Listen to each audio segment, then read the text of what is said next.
Welcome to the Derek Loudermilk Show. This is episode 311 with Antesa Jensen.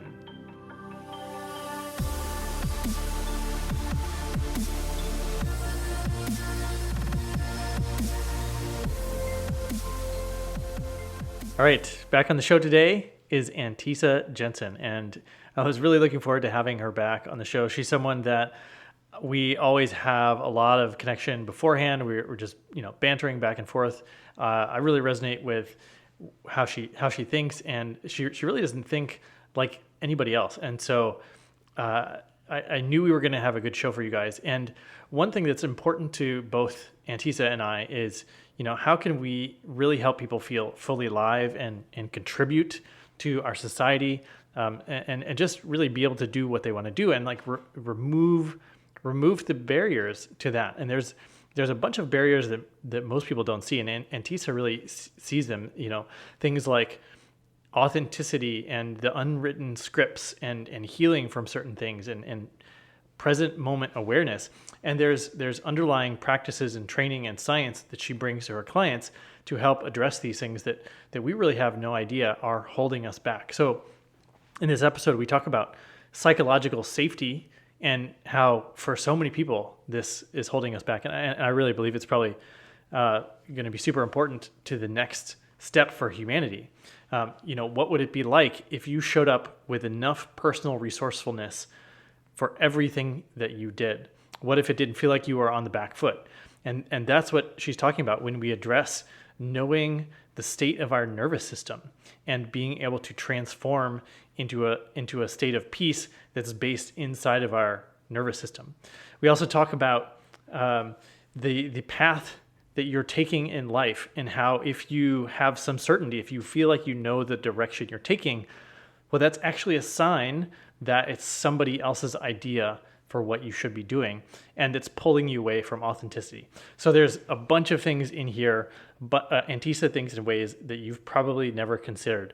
So this is going to totally open your eyes as to new ways that you can leap ahead, that you can address the things that are holding you back, so that you can really feel fully present and alive and do the work that you want to be doing in the world. So without further ado, here is Antesa Jensen.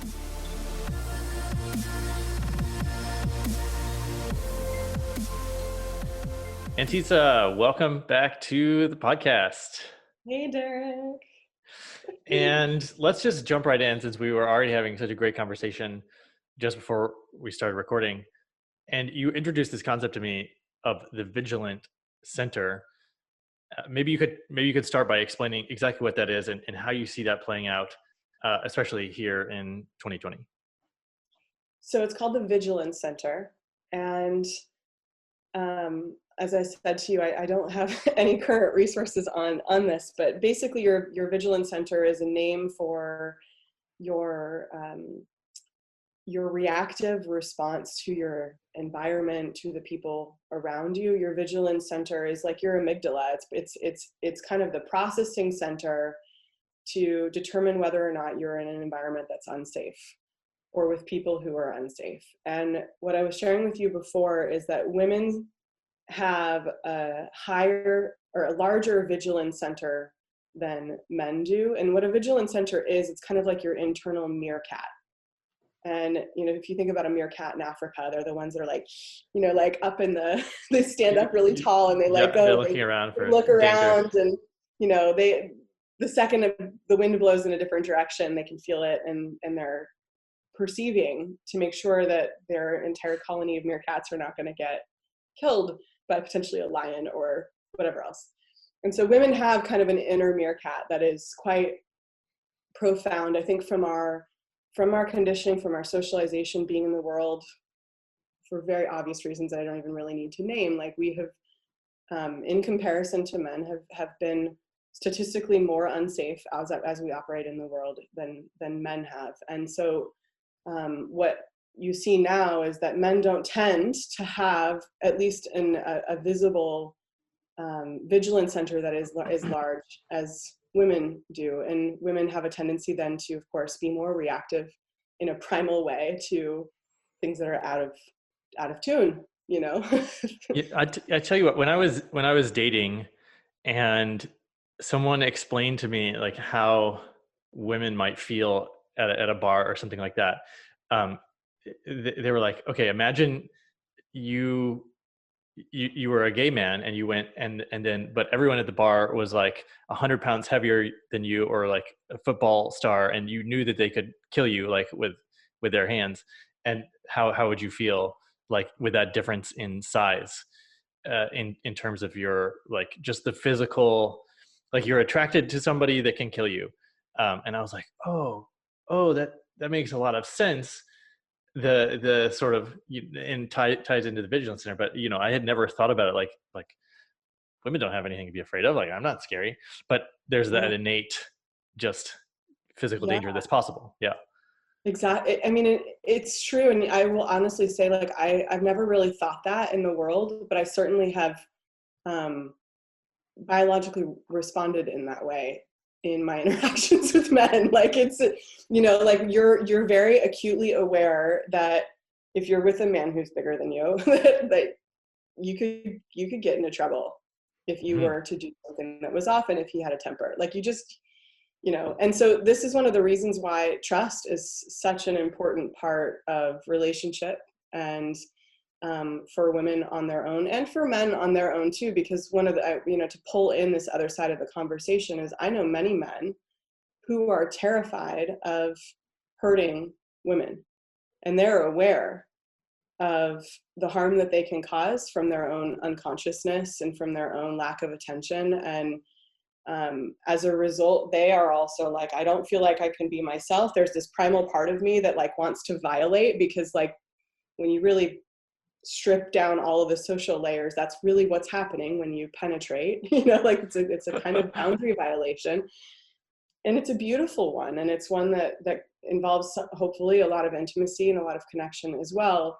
And I know many men who are on the opposite side of that conversation are really, really afraid of hurting women, of causing harm, especially since the Me Too movement happened. Like a lot of men realizing that they may have had no idea that they were doing or saying or being in a specific way that was um, complicit in this way of being that actually was really terrible for women, and women also were complicit in it. And it's a wake-up call that I think that there are many men, yeah, And who, now it's like they want to put on the kid gloves and like keep like, please stay at a safe distance from me so I don't hurt you, so I can't be hurt by you feeling hurt. yeah. So I think that is really true. That's true for a lot of men.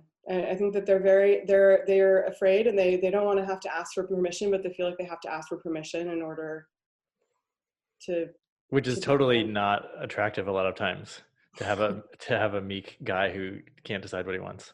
Yeah, it's actually really, really true. It's a really big catch-22. Women are really turned on by a man who has a strong spine and who goes after what he wants. And you know, this is one of the reasons why I have said this for such a long time. We have responsibility in the Me Too movement too. Like there's a lot of learning. I say we, I mean women in the heterosexual setup. Though I wouldn't be surprised if there were these dynamics playing out in homosexual relationships in certain ways as well. I just don't know that much about it. But we have a responsibility as well to start to do the inner work, to trust ourselves, to um, see where we're energetically, like, this is kind of what my TED Talk is about, is like, where are we energetically complicit in relationships where we're in an inferior position?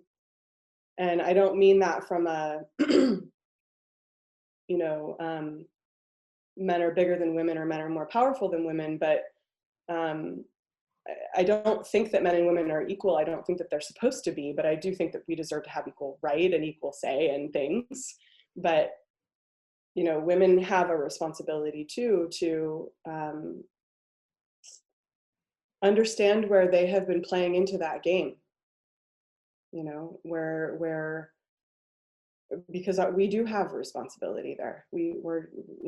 Yes, there have been, and I have also been on the path of sexual assault, but like there's also the story we tell ourselves about why we can't speak up, or why we need to say yes when we actually mean no, and why we can't go after what we want. And a lot of conditioning that women have had as well. And of course, we had an environment that was constantly telling us that this one way was the only way that it was possible to be a woman in the world.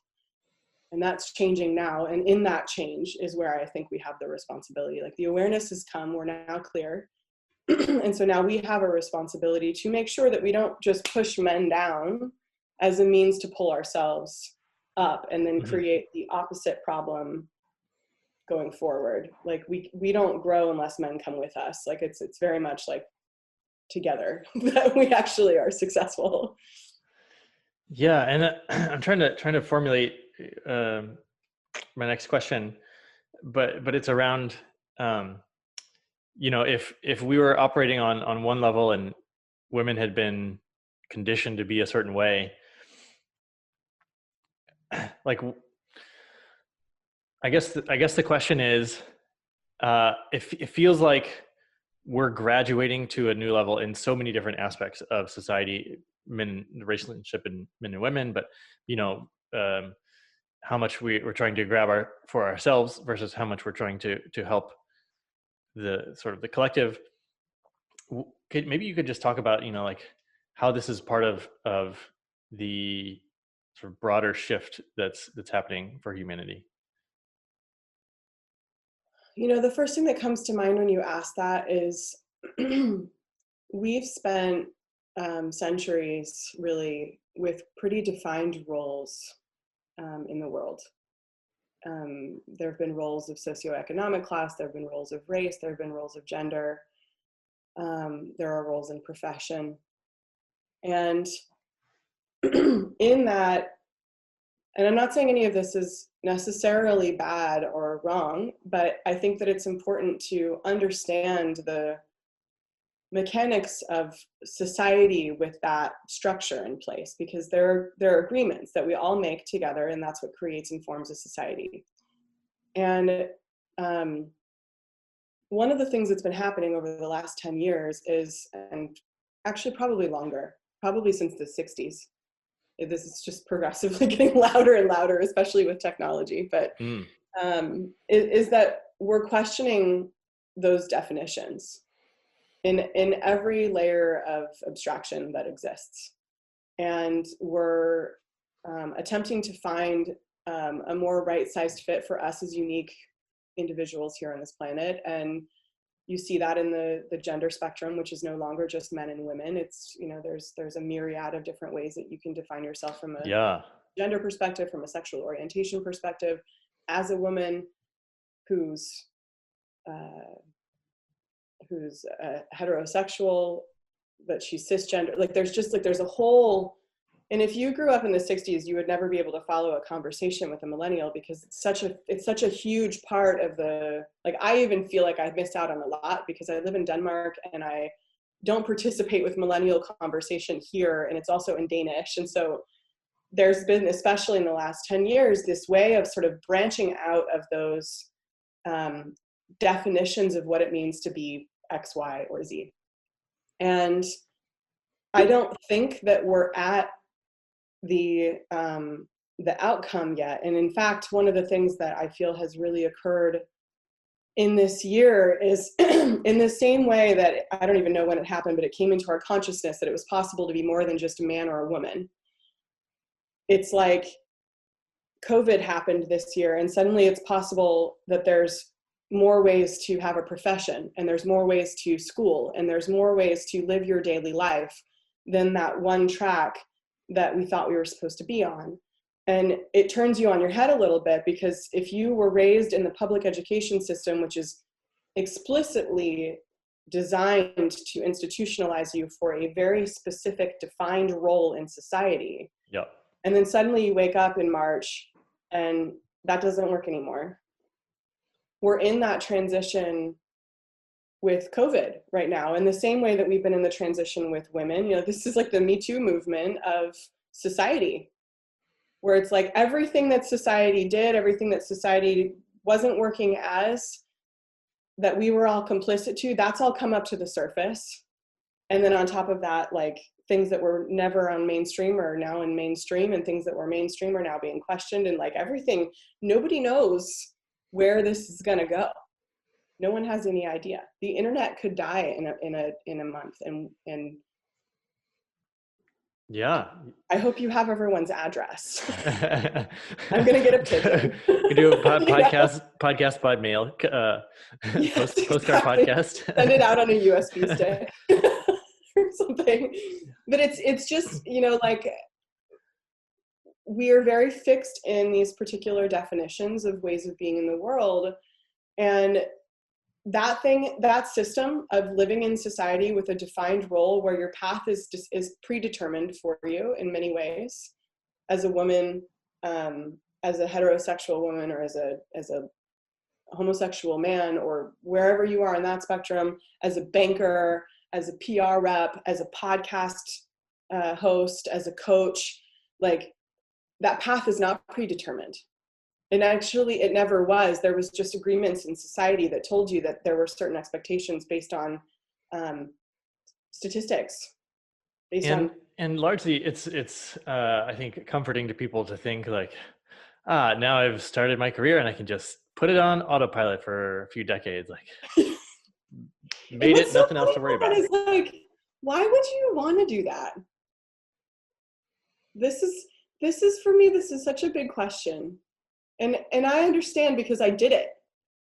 Like, I graduated college, and what's so funny is I majored in music and French and studied a lot of psychology in college. And then I moved to New York City, and I started with, okay, I need to make $40,000 a year in order to live in New York City. Okay, what industries does that leave me if I started an entry-level job? And I was like, okay, architecture, PR, banking, law firms. And then I went to recruiters and I said, I want to speak French at work if possible. Because I studied the language, I'm fluent in it, I don't want to lose the language. I have $23,000 in debt, which is a humble debt compared to what people have now, but that was a big deal for me. Yep. And I wanted to use my degree. I wanted to use the work that I did. And I got a job in a bank. And I went on the ride of, like, I have this banking career for 12 years, actually, for probably closer to 8 years. And then the last 4 I spent trying to figure out what the heck I was going to do, because I suddenly didn't, I knew I could stay. I knew that I had this path that was there that I could just stay at until retirement. But I started to ask myself this question of, is this it? Like, is this done? Like, I don't have to do anything else, and I just stay here until I'm 65 and then cash. It's actually pretty impressive that you lasted 12 years. I know. Knowing, seeing you knowing now. Me. I got to get really creative. I mean, I changed jobs in that company multiple times. So I wasn't in the same job. I started as like a department business coordinator, and then I moved into financial management, and then I specialized in IT. And that's what you were at the same bank, but you transferred over to Denmark? I was in one bank for 6 years in New York City.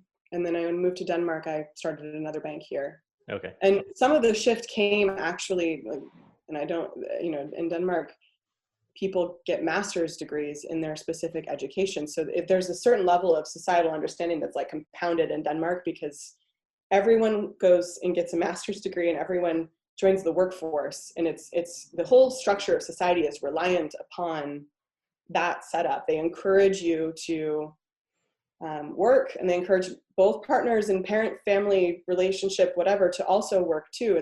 And children go to school from when they start with what's called daycare, like vuggestuen, when they're a year old, and so they're getting conditioned to join the corporate workforce. It reminds me a little bit of Singapore in some ways. Because it seems like Denmark is no longer has this massive hinterland. It's like Copenhagen. Yeah. It's like an urban center almost. Is that accurate? Yes. I mean, it's a small city, but yeah, it's 1.5, I think 1.5 million people with the greater Copenhagen area. And then the rest of the population is spread out throughout Denmark. Mm-hmm. And I think Singapore is some semblance of, they're more communist, aren't they? Well, like Singapore doesn't really have, they're just like a city with no land surrounding it, because around it is all Malaysia or Indonesia. Right. So they don't have farmland really, or rural. Their government is a bit more punitive than the Danish government is, but there's a certain level of compliance that works really well in Denmark. And if people break the rules, things stop working very well, and then everyone gets a little bent out of shape about it. So It's you know, one of the things I have grown to really appreciate about Denmark is that you know, they've spent 100 years building the system up the way that it is today, and very thoughtfully, which is so Danish and so Scandinavian, very thoughtfully, pragmatically, we're like, we don't want to put ourselves in the position that we were in before, where there was the bourgeoisie class and then peasants who were effectively slaves. I mean, in Denmark, up until the middle of the 1800s, if you were born as a peasant, you were a prisoner on the land that you lived on until you were 40 years old. You couldn't leave.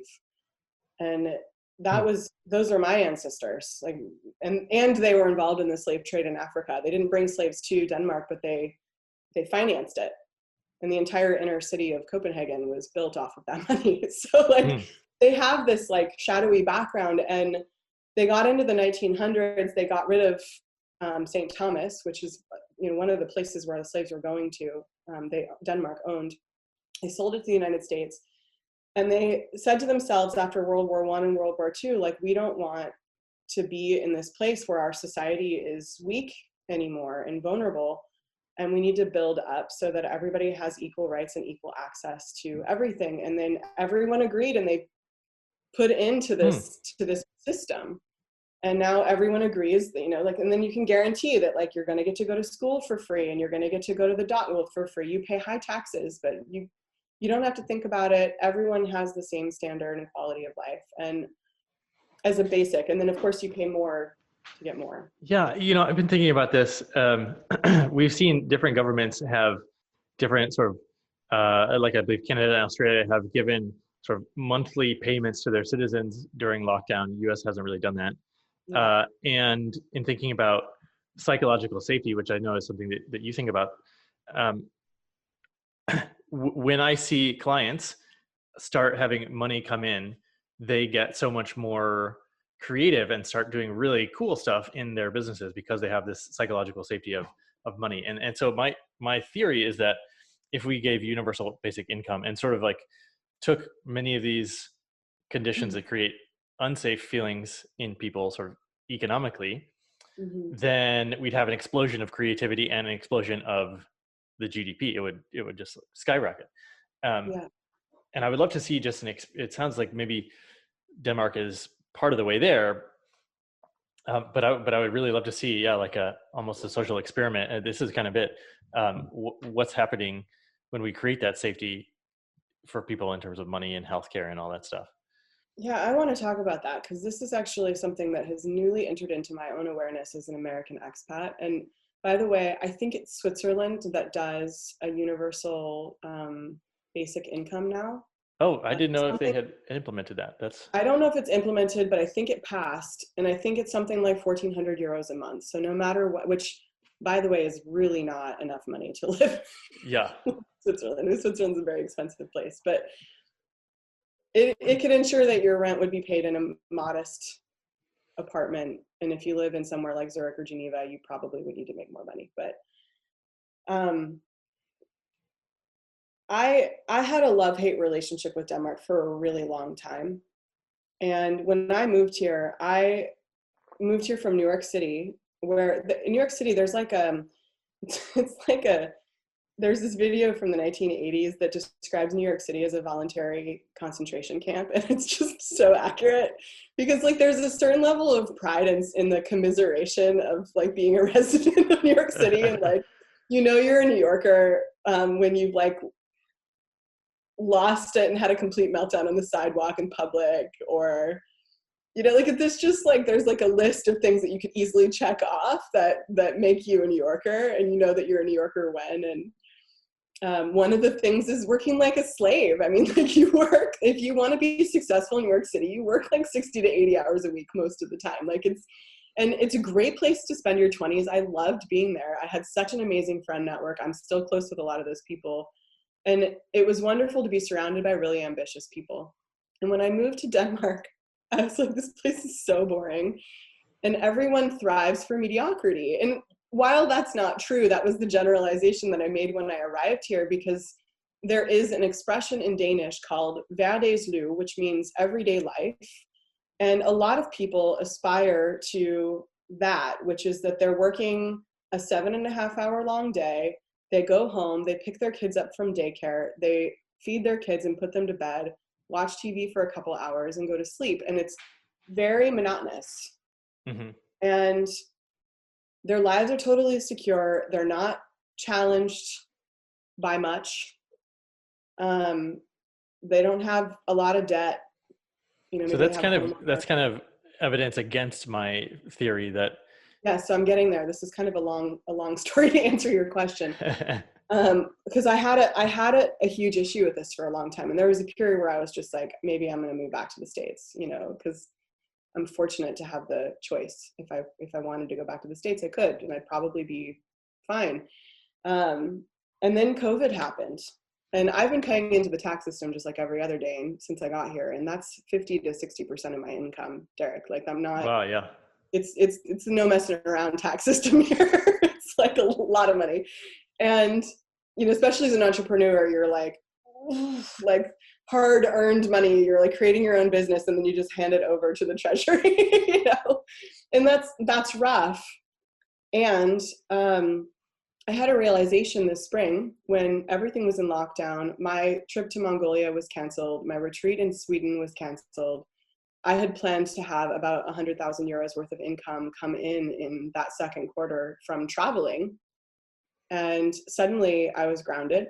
And I had to buy a first class plane ticket home from India, where I was at the time that this occurred, which set me back 5,000 euros as well. And so it was just like, suddenly, all of a sudden, I wasn't getting the revenue that I had expected, and my expenses skyrocketed because flights canceled, airlines shut down. I had a bunch of tickets lingering that I still haven't gotten reimbursed for. And I was sitting here in Denmark, and I never felt worried. And progressively, as I started settling back in home, I got home from India and then was in quarantine. I started connecting with friends around the world. Mm-hmm. Some in Spain, some in France, some in California.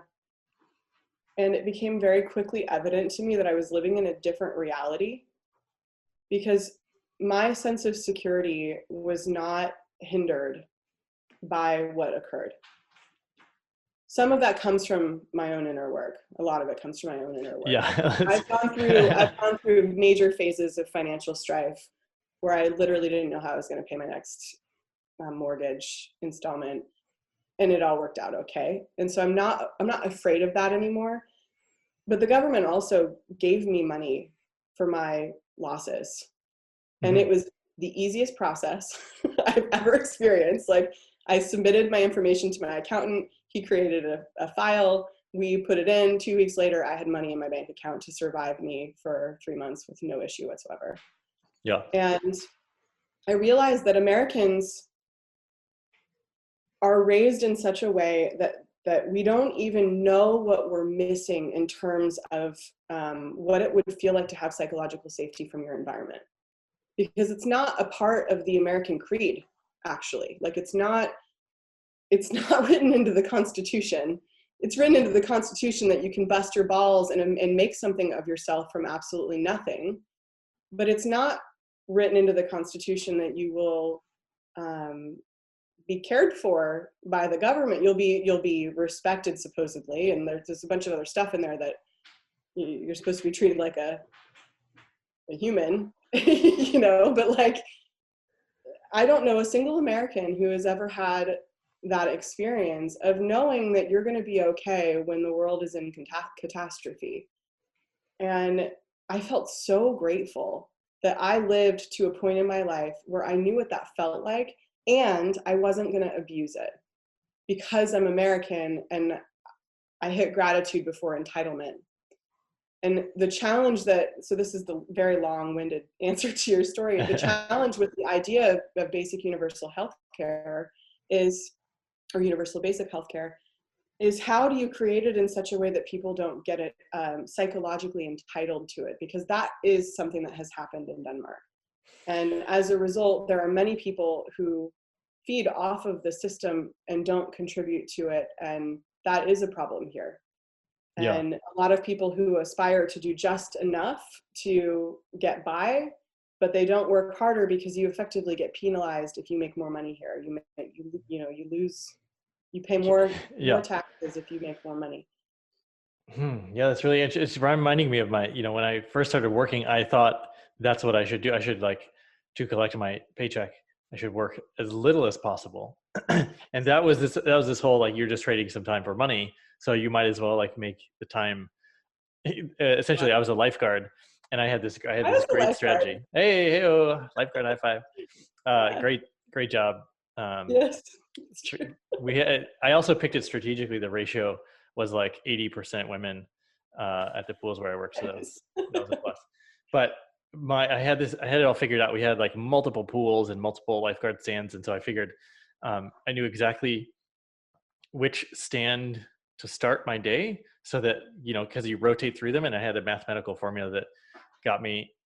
Mostly I was not working. More than half my day I was not. You were on breaks. On break, yes. It's using my. We had guys like you in my pool too.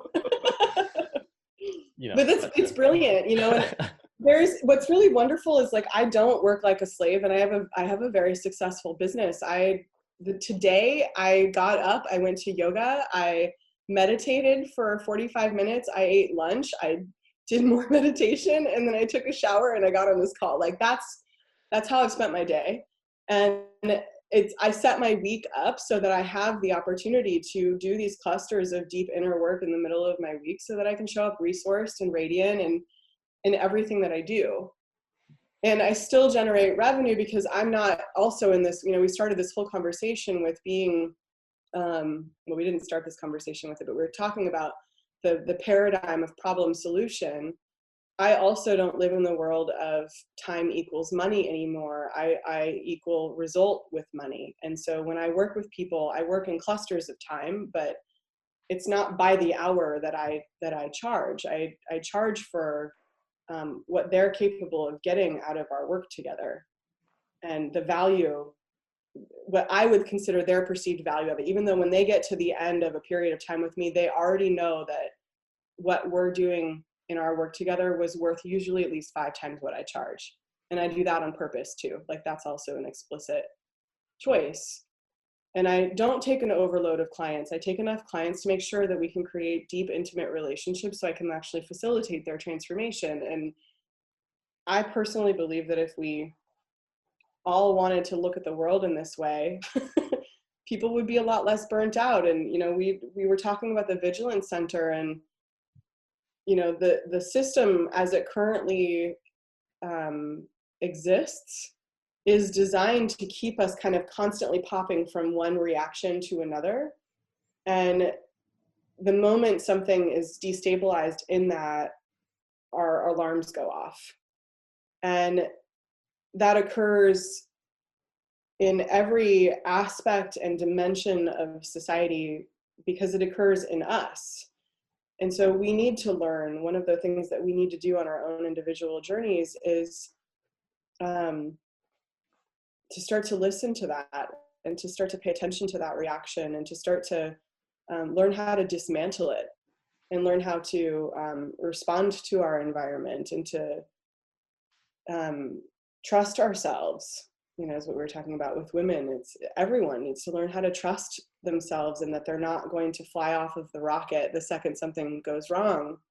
And right now there's so much of that happening, is people are terrified of their reactions. They're terrified of everybody else's reactions. So everyone's just holding their breath in the corner, waiting for something to just move on so that they can breathe again. And my sense is it's just going to get worse before it gets better. So we need to learn how to operate in this new world that we're in. And I liked what you were saying about, and something that I think about often is a problem can be solved at the same level of consciousness it was created. And when we were talking, that's an Einstein quote. And Yeah. And then something you said about if you believe you're already lost if you believe it's a problem. And yes. that is right that's an example of a different level of consciousness, or a different level of thinking when you're problem solution, responding let's fix it, let's patch it, whatever. and that's an agreement that society has with one another. Like, if you want to talk about vibrations, man, like, we all are vibrating and emitting energy off of us at all times. So really, truly, statistically, scientifically, it is all about vibrations.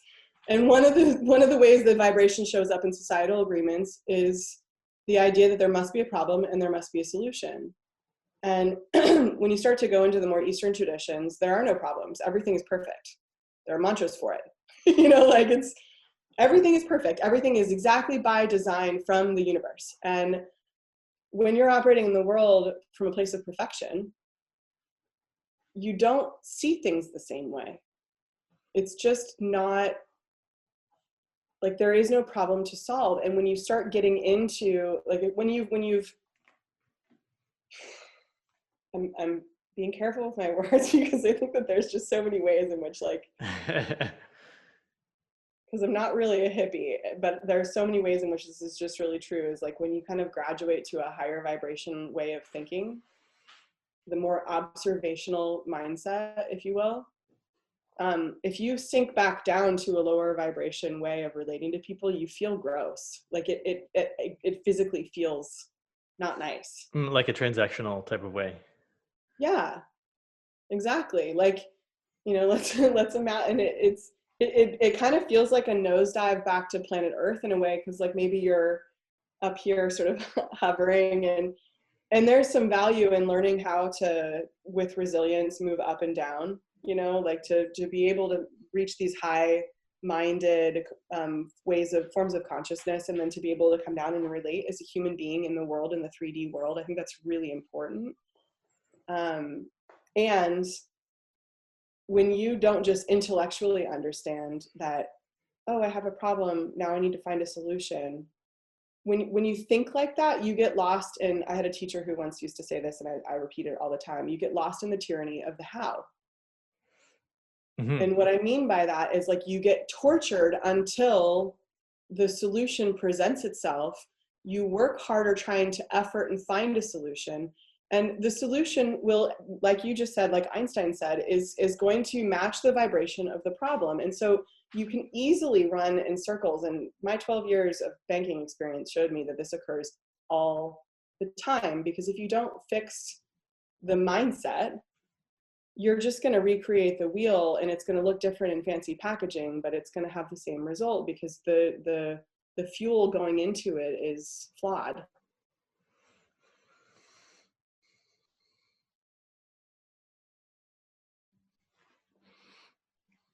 So yeah. It's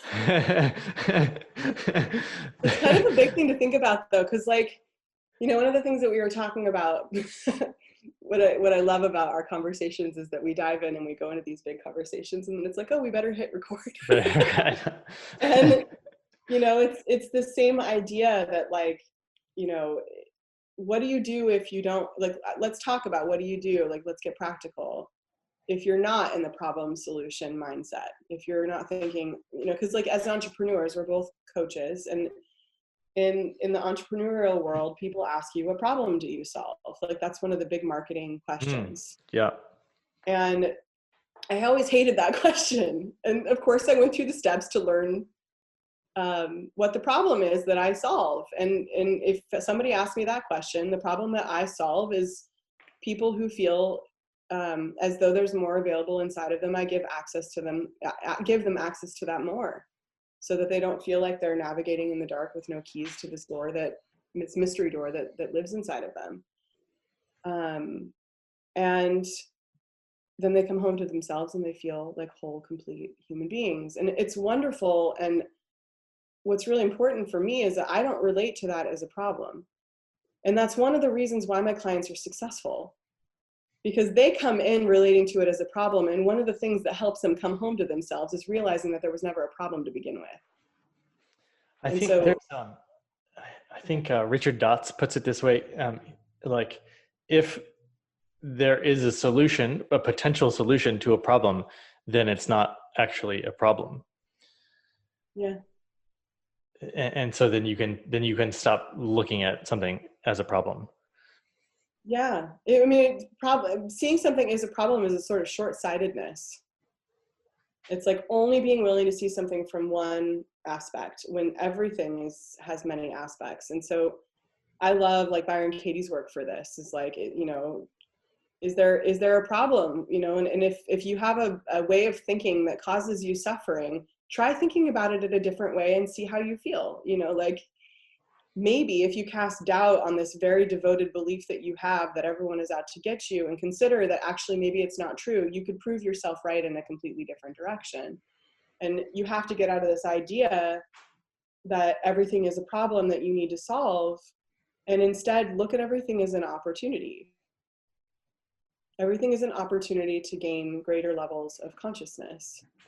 And it's really, really subtle, but that shift, that singular mindset shift, results in a much smoother way of relating with the world, with the environment, with the people around you. Because when nothing is a problem, there's no judgment, there's no comparison, there's no jealousy, there's no wrong, there's only love. And when you approach a person who you're intending to serve in any way, whether it's, you know, in the way that you and I do with some kind of coaching service, or offering, or your partner, your wife, your husband, whatever, and you approach them as though there is no problem. And this is some fun man conditioning here, is the men are problem solvers. So a woman complains about a thing and he wants to come with a solution. I'm sure you know this one. Oh my gosh. And what would change about your dynamic with your wife if you didn't see everything that she opened her mouth about as a problem needing to be solved, and instead just received her?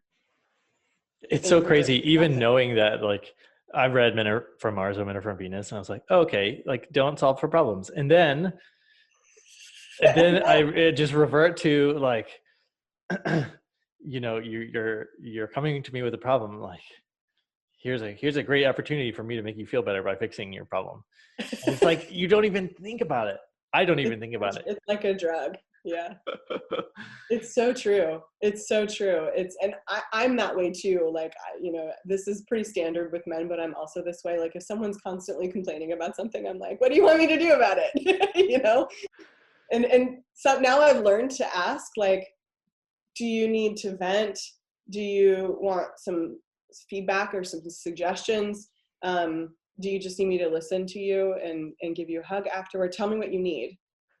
And that teaches women to learn how to ask for what they need, because women are not always conscious when they're complaining. They're just complaining. And so there's, again, it's this dual relationship, like a man learning how to like put a little comma in before he jumps to the rescue. And a woman learns to put a little comma in and be more specific about what's her desired outcome. Because when a woman expects a man to solve her problem by not communicating what it is that she needs, she's hooking him and he's hooking her right back. And then there's this hook. And the way that you bypass it is slowing down a little bit. Be like, hang on, there are no problems, you know, and then get clear on what actually is needed, you know, because it may be that, man, you just really need to vent one day. And then there's another day where you're available, you have the capacity for it. And you're like, can you really tell me what I can't see here? Like, what am I missing? And there may be a day where you left your dirty socks on the bathroom floor again, you know, like, and she really wants you to hear her so that you stop leaving your dirty socks on the floor, you know, like there's a whole myriad of connection and communication available there. And we miss it because we default to these defined roles. Like, I'm a man, I'm supposed to solve problems. And a lot of men don't even think about this. They just, like you said, they just instinctively go to the rescue. Yeah. Oh man, it's amusing when you catch yourself like doing a pattern, like yeah, when you're like, oh, I just did a pattern that's not helpful, and I learned how. You're like, I learned how not to do this, and then you do it anyway, and you're like, oh. Well, and there's a huge difference between intellectually understanding it and embodying it. And what's so funny is actually the way that you create new neural pathways in the mind and in the nervous system. I have to explain this to my clients a lot too, because they have an expectation that We've talked about it once on a coaching call. They understand why they do it. They understand how the dynamic works. They understand how they feel. They feel how they feel. They're in their bodies. And so they think that they're just not going to have the issue anymore. And the way you heal is you expand your consciousness around a feeling that comes up when you're telling yourself a specific story. Your nervous system has responded in a specific way. And then what happens naturally, because it's in your consciousness now, is you're going to be attracted to an opportunity to do it a different way. Your new way, the new way that you've just learned is available to you now that you didn't previously know. It relies on you actually using the tool though. Like you can't be like continually going back into the same dynamic and the same pattern and the same obstacle in your relationship and not trying the new thing, just thinking about it. Like you need to actually, like I had a mentor who does something beautiful in a relationship where she does a do-over.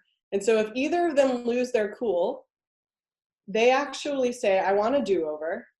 And they go back into the relationship, they reenact the thing that they did, and they choose to do it a different way. And when I learned, they're relationship experts, and when I learned that, I applied it everywhere in my life. And so like I might make, because I'm human, sometimes I make really judgmental comments, or I say something that's unkind or uncompassionate, and it's not reflective of who I want to be in the world. Like, it's not reflective of who I am, actually. It's not even who I want to be.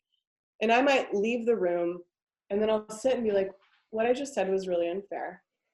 And I'll go back into the room and I say, I want to redo that. Wouldn't it be amazing if we did that? Because the internet is like, the internet will take the clip where you said the thing that doesn't reflect the way you wanted to, and they'll like make that your full character assessment.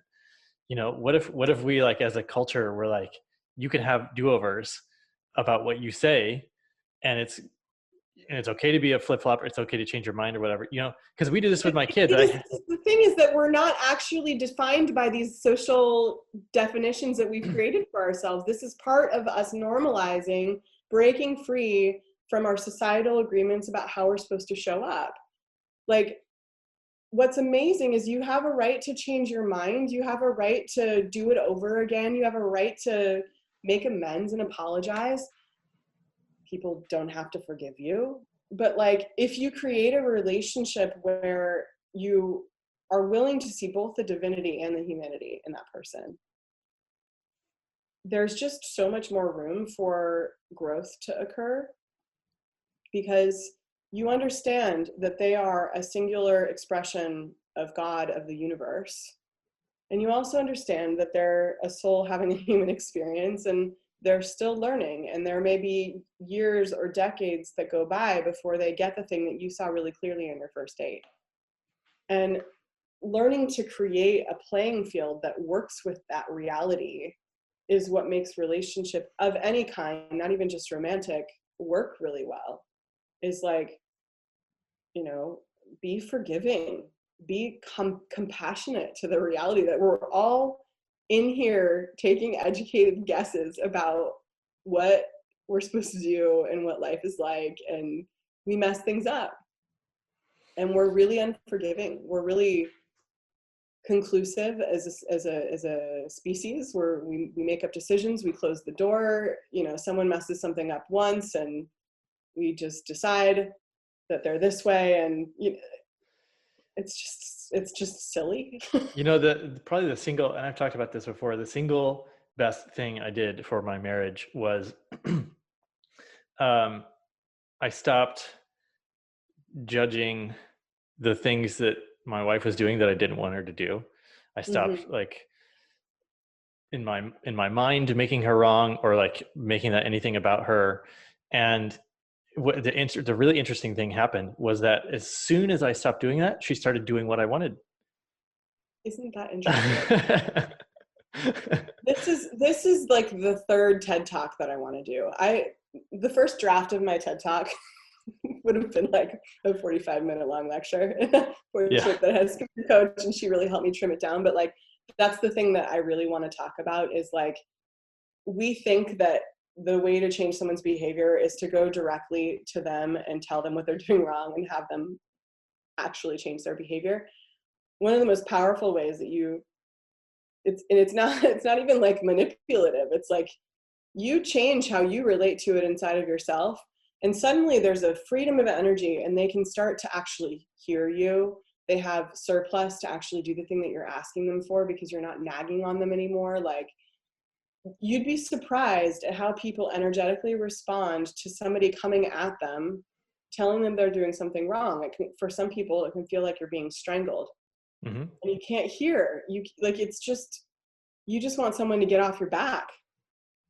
And I say this, this problem is probably the most common with women to men, because men are regularly disappointing women, and women are regularly wanting them to level up. And that's just a really common complaint that I hear from my female clients.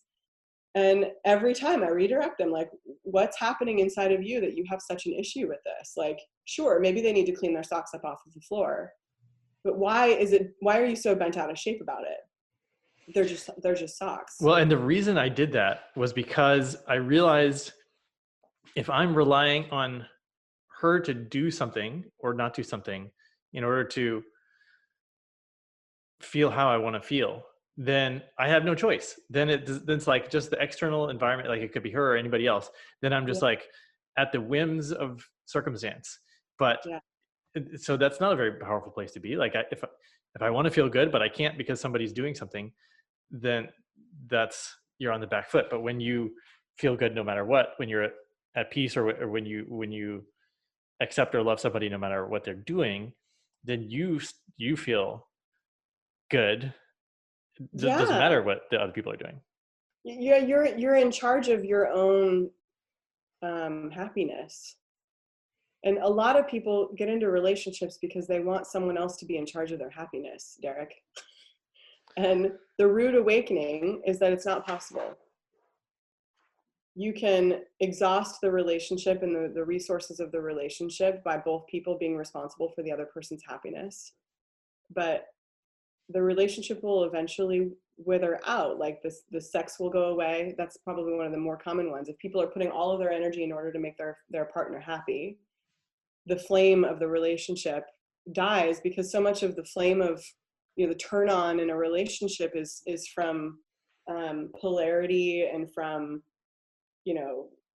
the not walking on eggshells around one another, and it's really easy for that stuff to just dissolve if both partners are using all of their energetic resources to ensure that the other partner is constantly happy. And sure, then you have two partners who are kind of in resonance, but that works really great if you want to watch Netflix all night long, but it doesn't work really great if you want to grow the relationship and spar with one another. And if you say something and the other person gets triggered by it, and you immediately self-efface in order to resolve their trigger for them, not only do they not get to grow, they don't get to see what's just occurred for them because you took responsibility for their energetic experience, but you miss out on the opportunity to develop intimacy in really important aspects of relationship. Like, intimacy is not just when things are good. Some of the most profound intimacy gets created by going through the bad and learning how to repair it together. And this feels like we're talking about romantic relationships, and I know you work with a lot of professionals. So can this be applied in a business setting or in a non-romantic setting? Absolutely. In fact, what I just said applies, if anything, the most to corporate environments. Because one of the things that I see happen a lot in the professional world is that people leave their vulnerability and their emotional landscape at the door when they walk into an office building, because they see that as very deeply personal. And then they stay on the surface and they try to keep things smooth without getting too emotionally involved in their workplace. And the reality is you spend, most people, if they have a full-time job, spend 40 hours a week around, at least, with these people, and they aren't connected to them, but they're impacted by them, and they're impacted by the environment that they're in. And so when I work with corporations, I teach people how to generate that level of intimacy by being honest with one another, learning how to say hard truths from a place of open-heartedness, because one of the things that happens when they walk in that door is they put a shield up. And so you have to teach people how to lower the shield and be a vulnerable person who doesn't need to self-preserve in the office first. And then you teach them the communication skills that come along with that. And it's challenging because there's almost always someone who refuses to get vulnerable at the office because they have a ton of belief systems around why it's a terrible idea. It'll impact their career. They're terrified of what their boss will think of them. They're afraid they're going to lose their job. They're going to be judged. And that impacts an entire team when you have one person who's not cooperative because they're sucking all of the energy of the whole team. Well, I think people probably hear and maybe on an intellectual understand like vulnerability is good. They maybe read some books or, seen Watch Brene Brown's TED Brene Talk. Brown or yeah, and they're like, okay, I'm gonna go try to be vulnerable. And they go in and they're like, they share a story or an experience. They're like, here's me being vulnerable. And it comes off weird, or it's like, so it's, I don't know, like inauthentic vulnerability, or like vulnerability as a tool without People don't authenticity know behind what it. vulnerability actually is. Like, I love Brene Brown. She's I'm so inspired by her. And we have a very, very rudimentary idea of what vulnerability actually means. And I say this with like full admission. I don't even think I really knew what vulnerability was until I was like 33 years old, because I had a ton of coping mechanisms in play that prevented me from ever feeling vulnerable because of the environment that I grew up in, where I was very vulnerable and, it was an abusive environment. And so like, I was not safe being vulnerable.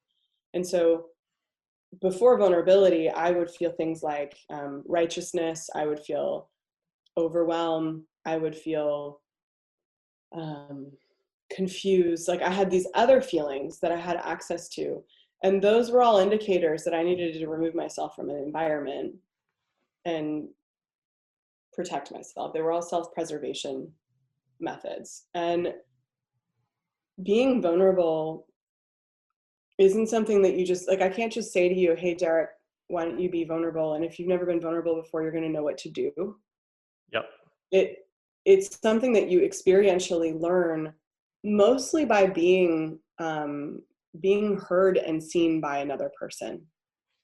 And so this is one of the big things that coaches are really offering their clients, good coaches, is they're holding space for a client to learn to show up authentically, which is, authentic comes from self-authorship. So it's their inner core beaming outwards. It's in integrity, which means what they're thinking, what they're feeling, and what they're saying is all in alignment. And another person's receiving that and offering them positive reinforcement for it. And one of the ways that we learn and we commit something to memory is through association. So we, hear an alarm, we know that an ambulance is coming down the road, for example. Mm-hmm. So, that's how you teach dogs tricks through association.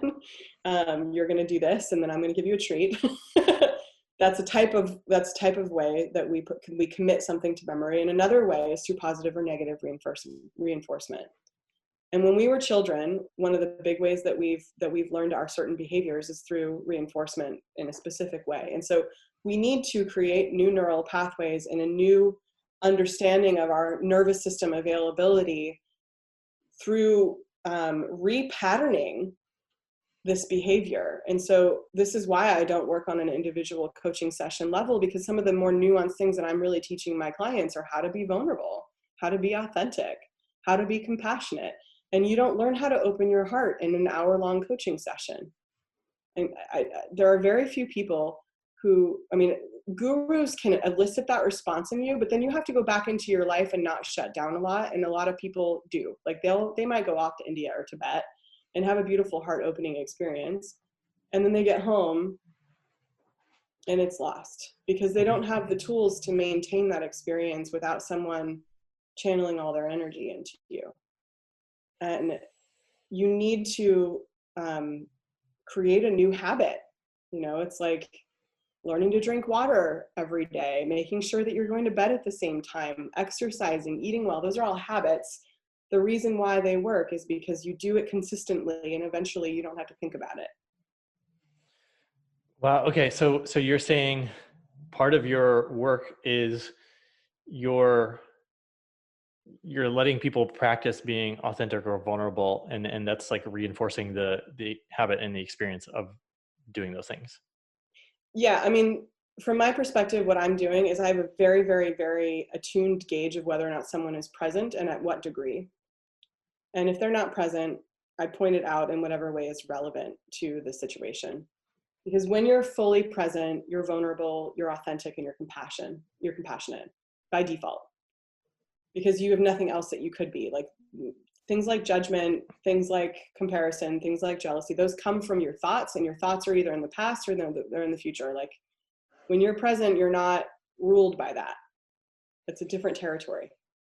And so when I work with people, I can feel what parts of them are not present, and it teaches me where to look with them. When we engage with one another, I can see really clearly what aspects of their telling me about their day at work are pulling them out of the present moment. And then I know immediately you're telling yourself a story about it. You have a reaction. Your body is out of tune. I can feel that. And then we go into it. And I give them more and more and more and more and more experiences of being present with me, so that when they go out into their real world, they can feel that vibrational drop, like we were talking about before, where they're no longer operating in that space of love anymore. They're operating in the problem solution space.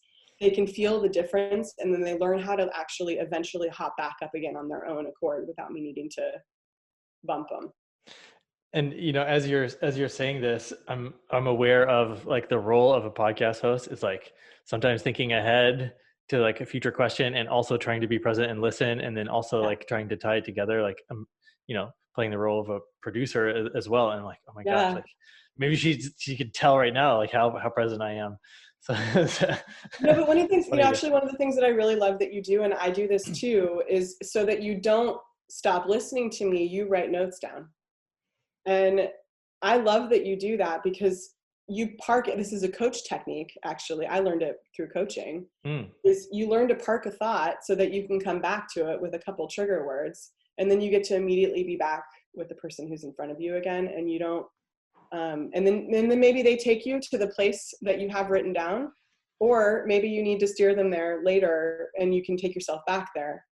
And yeah, then the thing that needs to be revealed on the conversation authentically gets revealed without it being a forced interview, which is what I love about talking to you, and why I was so excited to do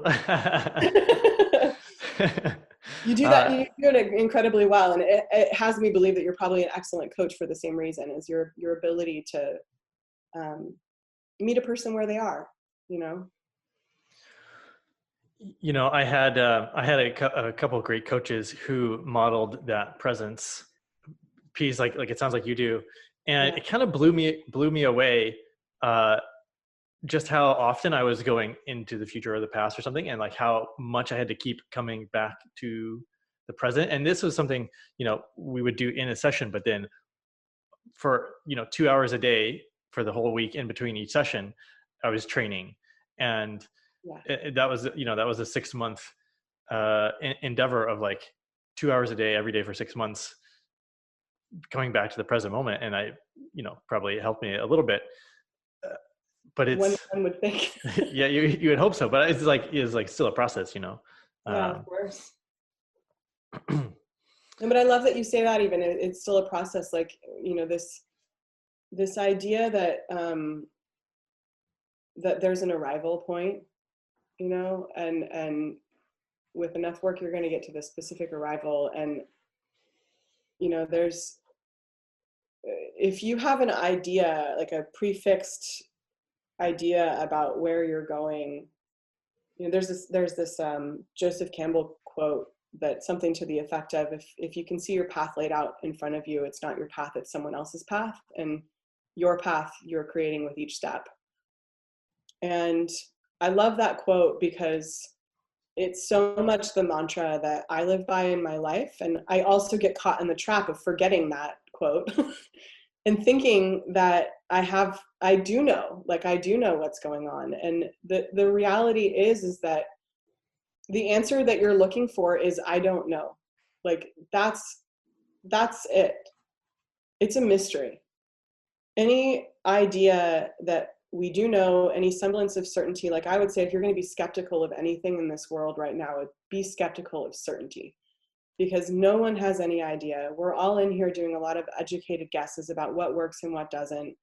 Everything is different from one dynamic to another.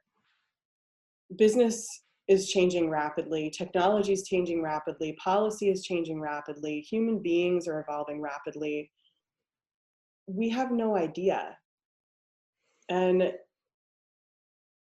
we get so trapped in this idea that there's an arrival or a destination that we're supposed to get to. And if we have even a glimmer of what that's supposed to look like, we end up putting really unnecessary limitations on ourselves.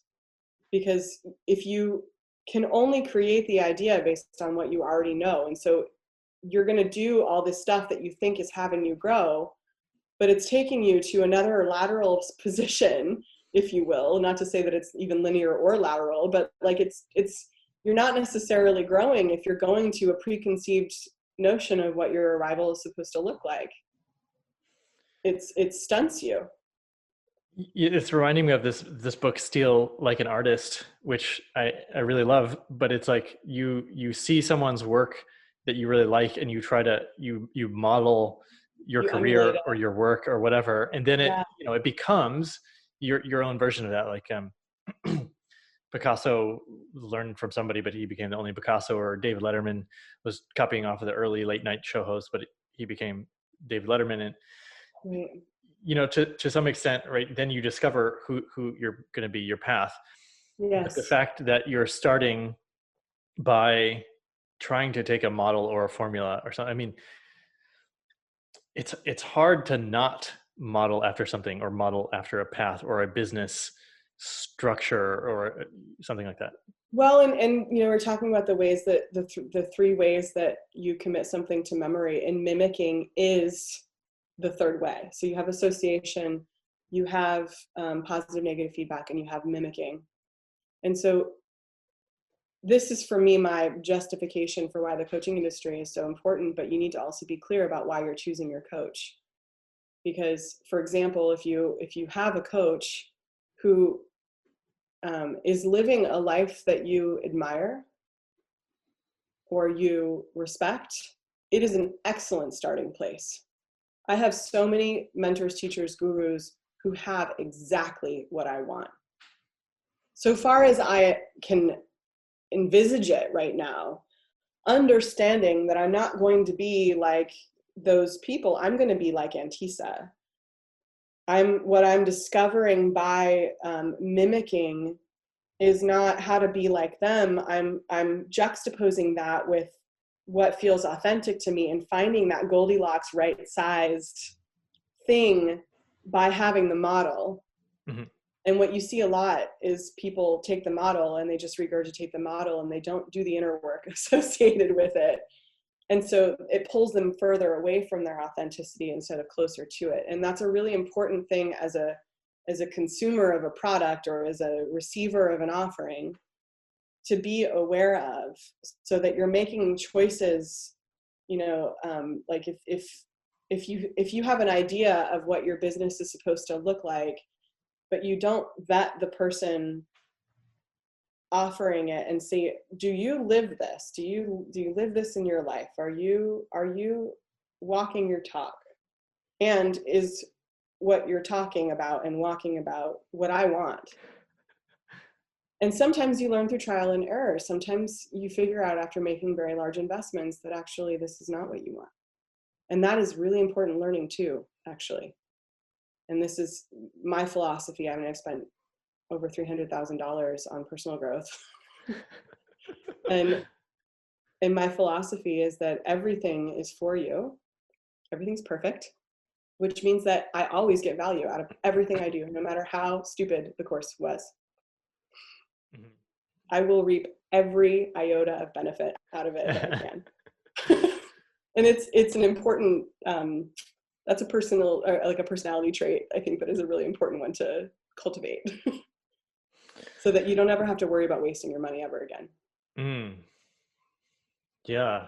I'm not sure why, but this is bringing up a recent money shift for me, which was yesterday. I had a surprisingly expensive, unexpected car repair, Hmm. and this shop is part of my local neighborhood, and I was like, I am so thrilled that I can put money into the economy through this shop. I was like, thank goodness it's an expensive repair, Yeah. because that means it's going to circulate in the local economy. And I was like, this feels great in a time of pandemic. Whereas Yes. before I would have been like, oh, that $1,000 I didn't expect, like getting stolen from me or something. Um, Yeah. Yeah, totally. I love that you think that way too, because it's so true. And in Denmark, one of the things that's really interesting is that because of the way that the system is set up, it's not always up to the consumer to stimulate the economy.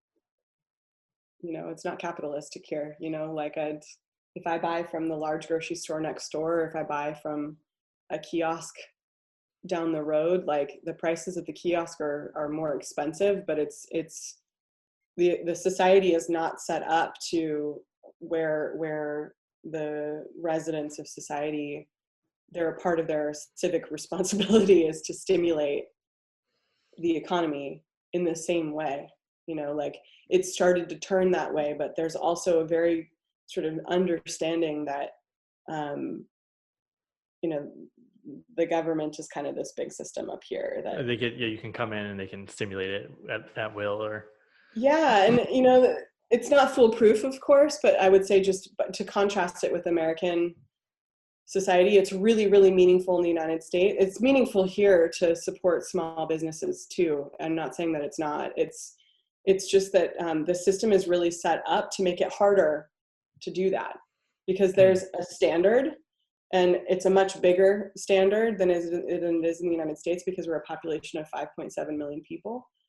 And when you veer away from that standard, the expectation is that the mainstream is probably not going to invest in it. You're not always creating a small business that's going to put a large business out of business in the mm, same way. That's starting to shift a little bit here, but I was having that thought today in the grocery store of like, the differences between the ways that capitalistic mindset is so deeply ingrained in Americans, and I still feel American in some ways, even though I've lived here for a decade. And the social welfare state, which is this notion that like you pay into the system, you're going to be taken care of, regardless of what your actions are. it's just well, actually, yesterday I was stimulating the economy all over the place. I went first time eating indoors in a restaurant in a while, which is super cool. Nice. And I was compelled. I was like, okay, I need to leave a fat tip, Yeah. because I want to. And then I was like, didn't really need dessert, but I went to the dessert place anyway to like put some more money into the economy. But I live on a sort of a food district. There's all Yeah. kinds of restaurants, and I see, at least I feel that everybody's struggling. They're like hoping things will get going again, and I Yeah. just want to like, Especially in the restaurant industry and the travel agents industry as well, I think. yeah. Well, I mean, gosh, when you said you lost $100,000 just from not being able to do trips, that's pretty dramatic. We Yeah. saw that we have an Airbnb, and we lost like every single booking, Oh yeah. almost instantly, and it came back actually better than before, which is kind of interesting, but different. Well, and incidentally, people in the US are probably traveling a lot more within the United States than they used to, because they can't leave the country as easily. So Yeah. a little bit harder. One of my clients has a fishing lodge, and they did their best summer ever, because Wow. everyone wants just to be outdoors. Yeah, I have a client who runs a surf school in Ireland, and he had his best summer ever. Hmm. He wasn't sure how that was going to go in May, but then they allowed him to go into business, and he was working 7 days a week for 4 months in Ireland teaching surfing. And Surf school in Ireland. I would not think that exists. there's excellent surfing on the West Coast. There's also excellent surfing on the West Coast of Denmark, incidentally. but yeah, it's funny, the mindset here, and I have a friend who said this to me the other day, and I don't eat out a lot. I order takeout sometimes, but I don't go to restaurants all the time anymore. But and so I don't always know what's going on, except for I know that they're only able to have like, 50% capacity, maybe even 30% capacity in their restaurants, and people have to wear masks and stuff. And one of my Danish friends was just like, they should close. There's too many restaurants, like that's her Danish perspective. Because like 5 years ago, before Noma became a big deal, and all the chefs from Noma's one of the best restaurants in the world. All the chefs from Noma started wanting to stay in Denmark and create their own restaurants. Everyone in Denmark just ate at home all the time, 7 days a week. No one was bothered by it. They would go out to bars, but they didn't go out to bars until 1:00 in the morning. They pre-funked at their house. Everyone would have dinner together. And so this idea of going out to eat more than a few times a year was very foreign to Danish culture. Oh, interesting. When I moved here. And I moved here from Hell's Kitchen, New York City. So I was just like, what the hell is this? Like, I was ready to hit all the restaurants, and then was like, where are all the restaurants? You couldn't get anywhere on Friday because if you didn't have a reservation 2 months in advance, the 3 restaurants that were available. Oh yeah. Interesting. It was frustrating. And then it just boomed. And now there's this whole Nordic cuisine scene here. People travel out of their way to come to Scandinavia to eat. And there's, food stalls and markets and amazing food. And it's dying almost as quickly as it was birthed. Wow, that's fascinating. I was reminded of, and I think you've spent time in Southeast Asia, but we were having pho yesterday when we went out, and I was reminded of just like in cities like Saigon, people just flood into the streets and they eat their breakfast on the sidewalk, and it's just like a lived outside kind of experience. Yes, the polar opposite in Denmark. Everything, like, especially because 6 months out of the year it's dark and it's cold, and this is, we were talking before we hit play that I moved I have a dining room, or did. Now my dining room is my new office, and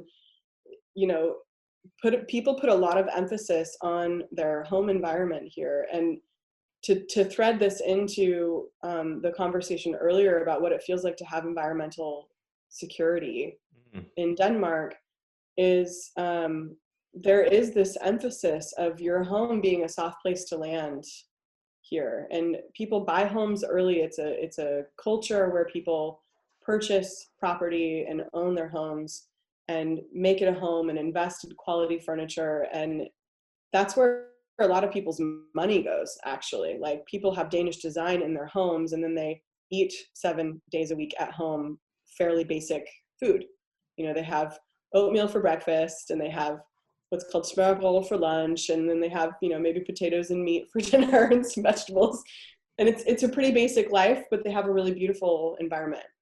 And it's the opposite of Southeast Asia, where people are, there's just people in and out of home, and you're outside, and you can be all year long because it's warm. Yeah, and then the importance of the design and the feng shui, and because if you spend so much time in an environment, like you want your environment to help put you in a state that you want to be in. I will tell you, the increased number of hours that I spent in my apartment because of COVID is partly why I'm in the process of remodeling everything, because you sit in here long enough and you're like, this is not optimized, and I'm ready to like renovate my kitchen, and, I have a new sofa arriving on Saturday, because I was just like, you know what, like, my apartment could even be better. So I have been sort of plotting for you would get along well with my wife. I'm sure. Is there anything we haven't touched on as we're sort of getting into some more like just friendly banter? I want to make sure there's nothing that I didn't give you space to talk about that you want to.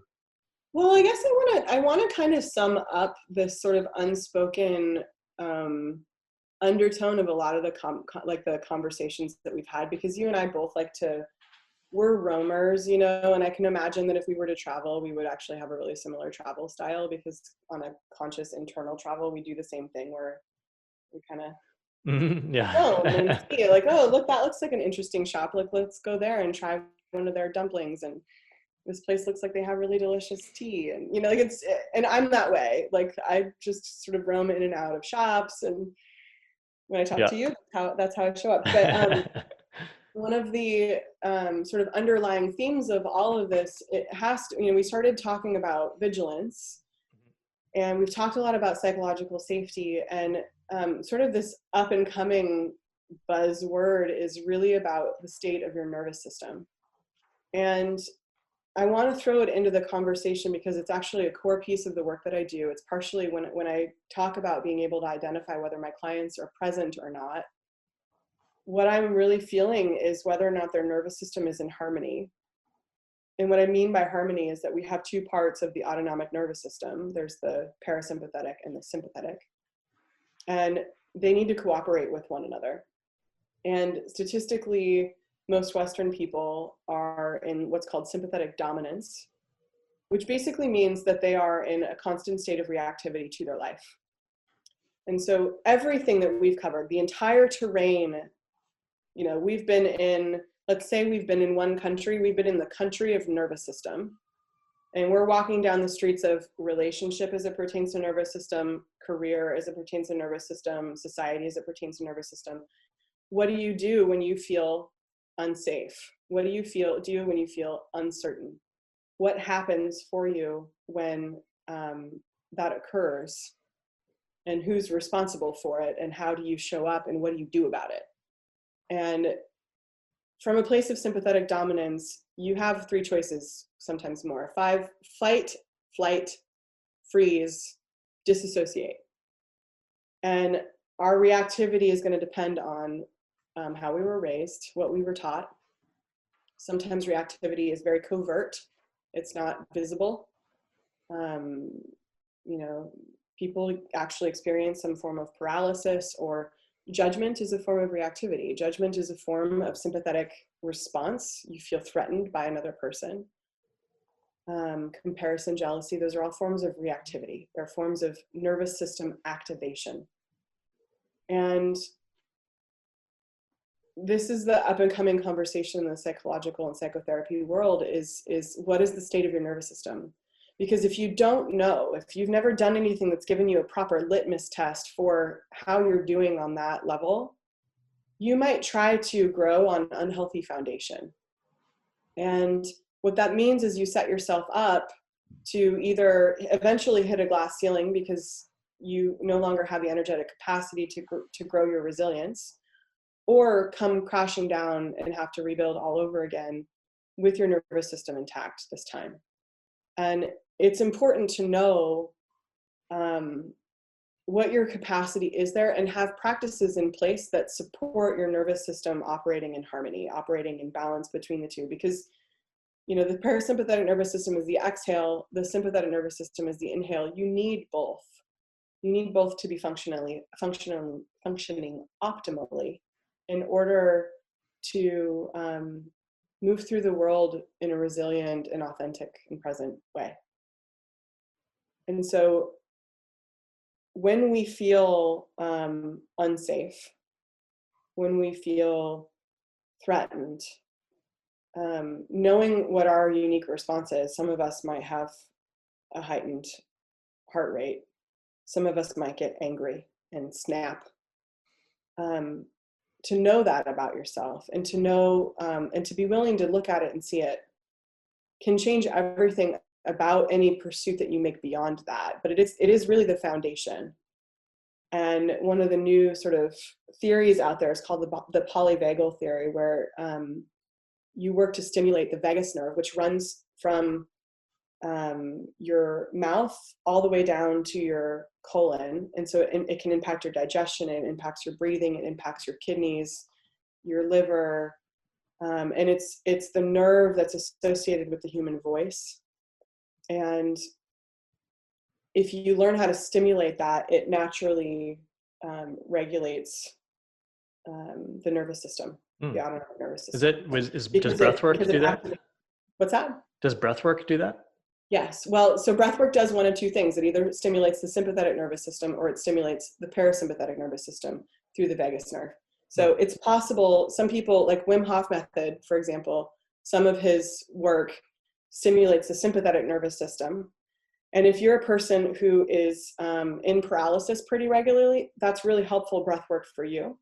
Because when you're in a freeze state, what that means is that you once had a sympathetic response, you went into overdrive in your sympathetic response, and so your parasympathetic nervous system went into overdrive.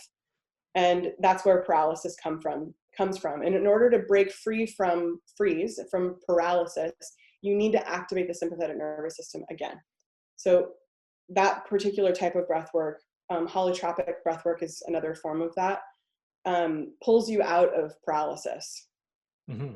If you're the type of person whose stress or lack of safety response is of the more fight flight, like you run away, you get aggressive, they're more overt, you need to do breath work to calm you down.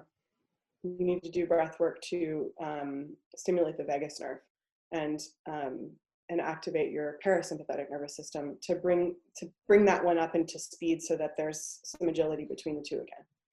And so knowing what your reactive style is, which is a huge part of the work that I do with my clients to help them see themselves, is a really important pinnacle of personal growth.